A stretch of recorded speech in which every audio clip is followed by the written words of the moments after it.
Hello అండి, అందరూ బాగున్నారు? నేను కూడా బాగున్నాను. అయితే ఈరోజు మనము ఆడబిడ్డ నిధి అనేది 18 సంవత్సరాల నుంచి 59 సంవత్సరాల వరకు ప్రతి సంవత్సరం 18,000 పడతాయి. వారికి శుభవార్త. ఆడబిడ్డ నిధి పథకం అనేది అసెంబ్లీలో ఎన్నికల వేళ ఇచ్చిన హామీలను ఒక్కొక్కటిగా నెరవేరుస్తున్నది కూటమి ప్రభుత్వం. అయితే మహిళలకు ఆర్థికంగా మద్దతు ఇవ్వడమే కాకుండా వారి కుటుంబ ఆదాయాలను పెంచడమే లక్ష్యంగా కూటమి ప్రభుత్వం అతి త్వరలో ఆడబిడ్డ నిధి శ్రీకారం చుట్టబోతున్నది. ఈ పథకానికి అర్హులు ఎవరంటే 18 సంవత్సరాల నుంచి 59 మధ్యల వయసు గల మహిళలకు ప్రతి నెల 1,500, సంవత్సరానికి 18,000 ఆర్థిక సహాయం అందించనుంది.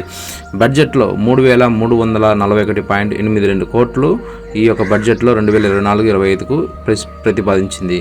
ఈ పథకం కింద అర్హులైన ప్రతి మహిళలకు సంవత్సరానికి 18,000 రూపాయలు వారి బ్యాంక్ ఖాతాలో జమ చేస్తారు. బడ్జెట్లో 3,341.82 కోట్లు కేటాయించింది. ఇందులో బీసీ మహిళలకు 1,069.8 కోట్లు, అదేవిధంగా వెనుకబడిన వర్గాలకు 629.37 కోట్లు, మైనార్టీలకు 83.79 కోట్లకు, ఎస్సీ మహిళలకు 1,198 కోట్లు, 1,199.42 కోట్లు, గిరిజన మహిళలకు 330.10 కోట్లు ప్రతిపాదించింది. ఈ యొక్క బడ్జెట్లో 3,341 కోట్లను ప్రతిపాదించారు. అదేవిధంగా దరఖాస్తు చేసుకోవడానికి అర్హతలు ఏంటంటే ఆంధ్రప్రదేశ్ నివాసి అయి ఉండాలి, 18 సంవత్సరాల నిండిన బీపీఎల్ కుటుంబాలకు చెందిన వారై ఉండాలి, అంటే రేషన్ కార్డు కలిగి ఉండాలి.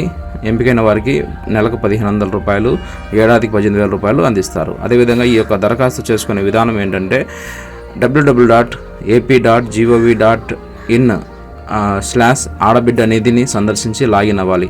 ఆ తర్వాత ఆడబిడ్డ నిధి పథకంపై క్లిక్ చేసి ఆన్లైన్ ఫామ్ నింపి అవసరమైన డాక్యుమెంట్స్ అప్లోడ్ చేయాలి. అప్లికేషన్ సబ్మిట్ చేసిన తర్వాత రిఫరెన్స్ నెంబర్ నోట్ చేసుకొని ఈ పథకానికి అవసరమైన డాక్యుమెంట్లను అప్లోడ్ చేయాలి. అప్లికేషన్ సబ్మిట్ చేసిన తర్వాత రిఫరెన్స్ నెంబర్ నోట్ చేసుకోవాలి. ఈ పథకం కోసం ఆధార్ కార్డు, వయసు నిర్ధారణ కోసం డాక్యుమెంట్లు, బ్యాంకు పాస్ పుస్తకం అవసరమవుతుంది. ఆడబిడ్డ నిధి పథకాన్ని కూటమి ప్రభుత్వంలో అతి త్వరలో అమలు చేయనున్నది. కావున ప్రతి ఒక్క ఆడబిడ్డ 18 సంవత్సరాల నుంచి 59 సంవత్సరాల వరకు ఉన్న ప్రతి లేడీస్ ఖచ్చితంగా ఇది అప్లై చేసుకోండి. వారికి అర్హులు. All the best. Thank you.